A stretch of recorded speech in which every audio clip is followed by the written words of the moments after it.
Bro, center. Everybody will shout. Yeah, get me this. Let it be. Hey, mobile ಯಾರ್ದ್ರಿ? No. I'll wait. Let's see him come. ಯಾವ ನಿಮ್ಮ ಹುಡುಗ?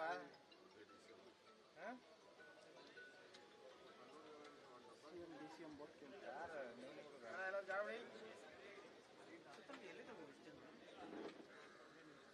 Sir ಇಲ್ಲಿ ದಯವಿಟ್ಟು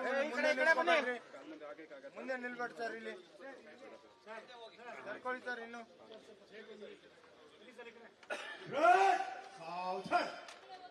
sir ಆ ಕಡೆ sir. Sir ಇಲ್ಲಿ ನಿಲ್ಬೇಡಿ sir. Sir ಮುಂದೆ ನಿಲ್ಬೇಡಿ ಸರ್. ಸರ್ ನೀವು ನಿಲ್ಬೇಡಿ ಸರ್ ಮುಂದೆ. ಸರ್ ನೀವು ಎಲ್ಲ ನಿಂತ್ಕೋಬೇಡ್ರಿ, ನಿಲ್ಬೇಡಿ. ಯಾರು ಕಾಣಿಸ್ತಾರೆ ಹೇಳಿ? ಬನ್ನಿ, ಅಲ್ಲಿ ಯಾರು ಕಾಣಿಸ್ತಾರೆ ಸರ್? ಸರ್ ಮುಂದೆ ಬನ್ನಿ ಈ ಕಡೆ. ಸರ್ ಹಿಂದೆ ಕಳಿಸಿ.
Hello.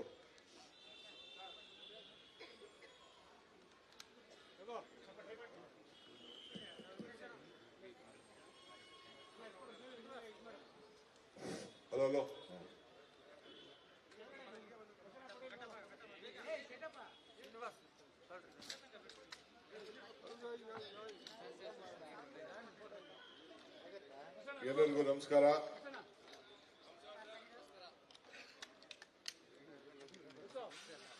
ದೇಶದ ಹಾಗೂ ನಾಡಿನ ಸಮಸ್ತ ಜನತೆಗೆ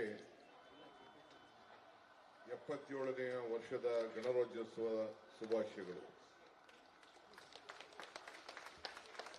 ಗಣರಾಜ್ಯೋತ್ಸವ ಎಂದರೆ ಭಾರತದ ಸ್ವಾಭಿಮಾನದ ದಿನ.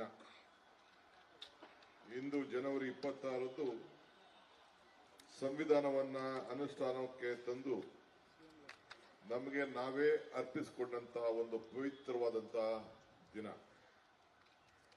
ಭಾರತದ ಒಕ್ಕೂಟದ ವ್ಯವಸ್ಥೆಯಲ್ಲಿ ಜಾರಿಯಾದಂತಹ ದಿನ. ಸ್ವಾತಂತ್ರ್ಯ ನಂತರ ಈ ದೇಶದ 570ಕ್ಕೂ ಹೆಚ್ಚು ಪ್ರದೇಶಗಳನ್ನು ರಾಜ್ಯದ ಆಡಳಿತಕ್ಕೆ ಒಳಪಟ್ಟಿದ್ದವು.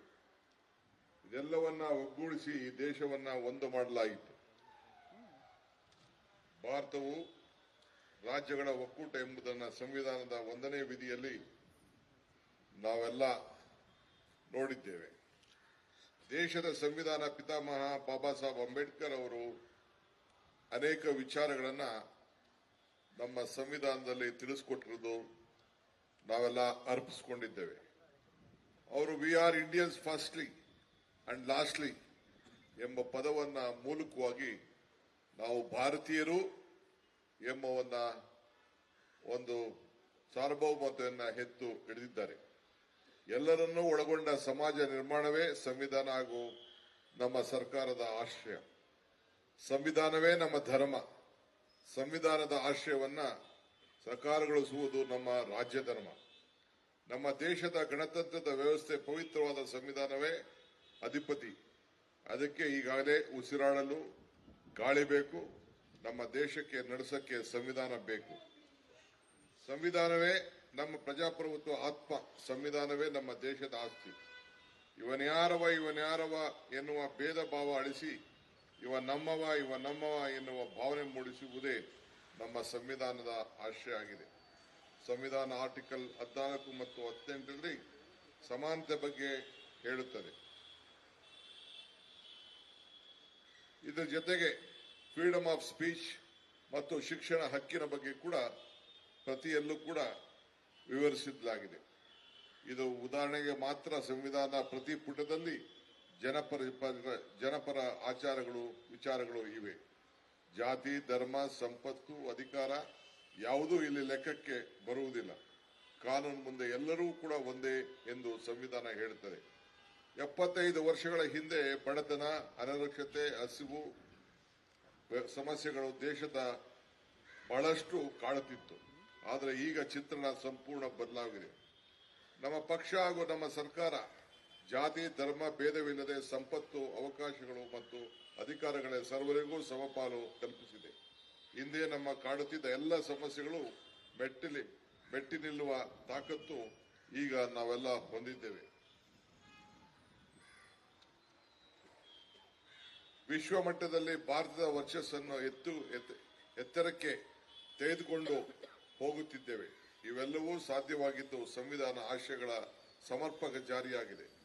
ಅಮೆರಿಕ ಮಾಜಿ ಅಧ್ಯಕ್ಷ ಬರಾಕ್ ಒಬಾಮಾರವರು ಹೇಳಿದ್ದಾರೆ, ಡಾಕ್ಟರ್ ಬಾಬಾ ಸಾಹೇಬ್ ಅಂಬೇಡ್ಕರ್ ಅವರ ರಚಿಸುವ ಶಕ್ತಿಶಾಲಿ ಸಂವಿಧಾನ ವಿಶ್ವಕ್ಕೆ ಮಾದರಿಯಾಗಿದೆ ಎಂಬುದನ್ನು. ಇತ್ತೀಚಿನ ಕೆಲವು ದೇಶದ್ರೋಹಿಗಳು ಸಂವಿಧಾನ ಬದಲಾವಣೆ ಕೂಗು ಎತ್ತಿದ್ದಾರೆ.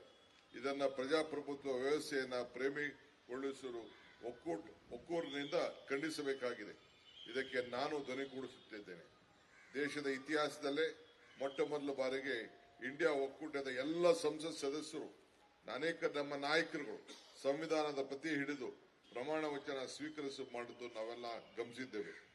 ಭವಿಷ್ಯದ ಜವಾಬ್ದಾರಿಯಾದ ನಾಗರಿಕರು, ಶಾಲಾ ಮಕ್ಕಳು ಸಂವಿಧಾನದ ಆಶಯ ಮನದಟ್ಟು ಮಾಡಲು ಶಾಲೆಗಳಲ್ಲಿ ಸಂವಿಧಾನ ಪೀಠಿಕೆ ಓದುವುದು ಕಡ್ಡಾಯವನ್ನ ನಮ್ಮ ಸರ್ಕಾರ ಮಾಡಿದ್ದು ನಾವೆಲ್ಲ ಇಡೀ ದೇಶದಲ್ಲಿ ಇದಕ್ಕೆ ಪ್ರಶಂಸೆಗೆ ನಾವೆಲ್ಲ ಪಾತ್ರರಾಗಿದ್ದೇವೆ.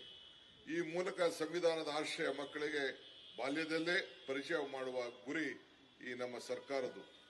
ಭಾರತದ ಒಗ್ಗಟ್ಟಿಗೆ ಕಾಂಗ್ರೆಸ್ ನಾಯಕರು, ಕಾರ್ಯಕರ್ತರು ಶತಮಾನಗಳಿಂದ ಹೋರಾಟ ನಡೆಸುತ್ತಿರುವುದು ನಾವೆಲ್ಲ ಗಮನಿಸಿದ್ದೇವೆ.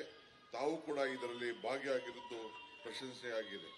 ಮಹಾತ್ಮ ಗಾಂಧೀಜಿ, ಜವಾಹರ್ಲಾಲ್ ನೆಹರೂರವರು, ವಲ್ಲಭಾಯ್ ಪಟೇಲ್ ರವರು, ಸರೋಜಿನಿ ನಾಯ್ಡು, ಬಾಬಾ ಸಾಹೇಬ್ ಅಂಬೇಡ್ಕರ್ ಅವರು, ಜಗಜೀವನ್ ರಾಮ್ರವರು, ಅಬ್ದುಲ್ ಗಫರ್ ಖಾನ್ ಅವರು, ಮೌಲಾನಾ ಆಜಾದ್ ಅವರು, ಲಾಲಾ ಲಜಪತ್ ರಾಯ್ ರವರು, ಮೂಲ್ಚಂದ್ ಜೈನ್ ಅವರು ನಮಗೆ ಮಾದರಿಯಾಗಿದ್ದಾರೆ. ಝಾನ್ಸಿ ಲಕ್ಷ್ಮೀಬಾಯಿ, ಕಿತ್ತೂರು ರಾಣಿ ಚೆನ್ನಮ್ಮ, ಮೈಲಾರ್ ಮಹದೇವಪ್ಪ ಹೀಗೆ ಲಕ್ಷಾಂತರ ಜನರು ಈ ದೇಶಕ್ಕೆ ಹುತಾತ್ಮರಾಗಿದ್ದಾರೆ. ಸೋನಿಯಾ ಗಾಂಧಿಯವರು, ಮನಮೋಹನ್ ಸಿಂಗ್ ಅವರ ನೇತೃತ್ವದಲ್ಲಿ ಜಾರಿಗೆ ತಂದ ಮಹಾತ್ಮ ಗಾಂಧೀಜಿ ಅವರ ಆಶಯದಂತ ನರೇಗಾ ಯೋಜನೆ ಉಳಿಸಲು ಈಗಾಗಲೇ ನಮ್ಮ ಎಐಸಿಸಿ ಅಧ್ಯಕ್ಷರಾದಂಥ ಮಲ್ಲಿಕಾರ್ಜುನ್ ಖರ್ಗೆ ಅವರು ಮತ್ತು ರಾಹುಲ್ ಗಾಂಧಿ ಅವರು ಇಂದಿಗೂ ಹೋರಾಟವನ್ನು ಮಾಡುತ್ತಿರುವುದು ತಾವೆಲ್ಲ ಗಮನಿಸಿದ್ದೀರಿ. ಇದು ಸಂವಿಧಾನದ ಉಳಿಸುವ ಸಲುವಾಗಿಯೇ ಕನ್ಯಾಕುಮಾರಿಯಿಂದ ಕಾಶ್ಮೀರವರೆಗೂ ಭಾರತದ ಜೋಡೋ ಯಾತ್ರೆಯನ್ನ ಹೆಜ್ಜೆ ಹಾಕಿದ್ದಂತ ನಮ್ಮ ಪಕ್ಷ. ನಮ್ಮ ಆಡಳಿತದ ಕರ್ನಾಟಕ ಮಾದರಿ ಬಗ್ಗೆ ಇಡೀ ದೇಶ ಮಾತ್ರವಲ್ಲ, ಜಗತ್ತಿನ ಅನೇಕ ಆರ್ಥಿಕ ತಜ್ಞರು ಕೂಡ ಮೆಚ್ಚುಗೆಯನ್ನು ವ್ಯಕ್ತಪಡಿಸಿದ್ದಾರೆ. ಇದು ಕನ್ನಡಿಗರೆಲ್ಲರಿಗೂ ಅಭಿಮಾನದ ಸಂಗತಿಯಾಗಿದೆ. ಗ್ಯಾರಂಟಿ ಯೋಜನೆಗಳು ಬದುಕಿನ ಗ್ಯಾರಂಟಿಗಳಿಗೆ ಹೆಚ್ಚಿವೆ. ಗ್ಯಾರಂಟಿ ಯೋಜನೆಗಳ ಮೂಲಕ ಪಡೆಯುವ ಹಣವನ್ನು ಪೌಷ್ಟಿಕ ಆಹಾರ, ಔಷಧಿಗಳು ಮಕ್ಕಳ ಶಿಕ್ಷಣಕ್ಕೆ ವನಿತಿ ಯೋಗ್ಯ ಆಗುತ್ತಿದೆ. ಗ್ಯಾರಂಟಿ ಯೋಜನೆಗಳು ಶೇಕಡ 89ರಷ್ಟು ಫಲಾನುಭವಿಗಳು ಕುಟುಂಬಿಕ ಸಂಬಂಧಗಳಿಗೆ ಸುಧಾರಣೆಯಾಗಿದೆ. ಗೃಹಲಕ್ಷ್ಮಿ, ಗೃಹ ಜ್ಯೋತಿ, ಅನ್ನಭಾಗ್ಯ, ಶಕ್ತಿ, ಯುವ ನಿಧಿ ಇವೆಲ್ಲರಿಗೂ ಈಗಾಗಲೇ ಸುಮಾರು 1,16,706 ಕೋಟಿ ರೂಪಾಯಿನ ವಿನಿಯೋಗ ಆಗಿರುವುದು ತಾವೆಲ್ಲ ಗಮನಿಸಿದ್ದೀರಿ. ಇಡೀ ದೇಶದ ಇತಿಹಾಸದಲ್ಲೇ ಮೊತ್ತ ಮೊದಲ ಬಾರಿಗೆ ಇದು ಒಂದೇ ಸಲ 43,345 ಮನೆಗಳು ಒಟ್ಟಿಗೆ ಈಗಾಗಲೇ ನೀಡಿದ್ದೇವೆ. ದೇಶದ ಸಂವಿಧಾನದ ಮೂಲಕ ಸ್ವಾತಂತ್ರ್ಯ, ಸಮಾನತೆ, ಸರ್ವೋತ್ವ ಮತ್ತು ಪ್ರಜಾಪ್ರಭುತ್ವಾತ್ಮಕ ಗಣರಾಜ್ಯ ವ್ಯವಸ್ಥೆಯಲ್ಲಿ ನೀಡುವ ಕಾಂಗ್ರೆಸ್ ಎನ್ನುವುದು ನಮಗೆಲ್ಲರ ಗೊತ್ತಿರುವಂತಹ ವಿಚಾರ. ನಾನೊಬ್ಬ ಕಾಂಗ್ರೆಸ್ಸಿಗ, ಭಾರತೀಯ, ಕನ್ನಡಿಗ ಎಂದು ಹೇಳಿಕೊಳ್ಳಲು ನನಗೆ ಹೆಮ್ಮೆಯಾಗುತ್ತದೆ. ನಮ್ಮ ಸಂವಿಧಾನದ ಆಶ್ರಯದಲ್ಲಿ ಎತ್ತಿಡುವ ಮೊದಲ ಭವ್ಯ ಮತ್ತು ಸಾಮರಸ್ಯದ ಭಾರತವನ್ನು ಕಟ್ಟೋಣ. ಸಂವಿಧಾನದ ತತ್ವ ಜಾರಿ ತರುವುದೇ ನಮ್ಮೆಲ್ಲರ ಧರ್ಮ. ಇದನ್ನ ಕಾಂಗ್ರೆಸ್ಸಿಗರು ಎಂದಿಗೂ ಮರೆಯಬಾರದು. ಸಂವಿಧಾನ ಉಳಿಸಬೇಕಾದ ಭಾರತವನ್ನು ಉಳಿಸುವಂತೆ ಪ್ರಜಾಪ್ರಭುತ್ವದ ಗಣಕದಂತ ಸಂವಿಧಾನ ಉಳಿಸೋಣ ಎಂದು ಈ ಸಂದರ್ಭದಲ್ಲಿ ಮತ್ತೊಮ್ಮೆ ಕರೆಯನ್ನ ನೀಡುತ್ತೇನೆ. ಇವತ್ತು ತಾವೆಲ್ಲ ಕೂಡ ಅತಿ ಹೆಚ್ಚಿನ ಬೆಳಗ್ಗೆ ಈ ದೇಶದ 77ನೇ ಸ್ವಾತಂತ್ರ್ಯ ಗಣರಾಜ್ಯೋತ್ಸವ ಸಂದರ್ಭದಲ್ಲಿ ತಾವೆಲ್ಲ ಭಾಗಿಯಾಗಿ ನಮ್ಮ ಈ ಕಾಂಗ್ರೆಸ್ ಕಚೇರಿಯಲ್ಲಿ ಭವ್ಯವಾದಂತಹ ಕಾರ್ಯಕ್ರಮದಲ್ಲಿ ಪಾಲ್ಗೊಂಡಿದ್ದೇನೆ. ತಮ್ಮೆಲ್ಲರೂ ಕೂಡ ಈ ಸಂದರ್ಭದಲ್ಲಿ ತುಂಬ ಹೃದಯದ ಶುಭವನ್ನ ಹಾರೈಸ್ತಾ ಇದ್ದೇನೆ. ಎಲ್ಲರಿಗೂ ನಮಸ್ಕಾರ. ಜೈ ಹಿಂದ್, ಜೈ ಕಾಂಗ್ರೆಸ್ पार्टी।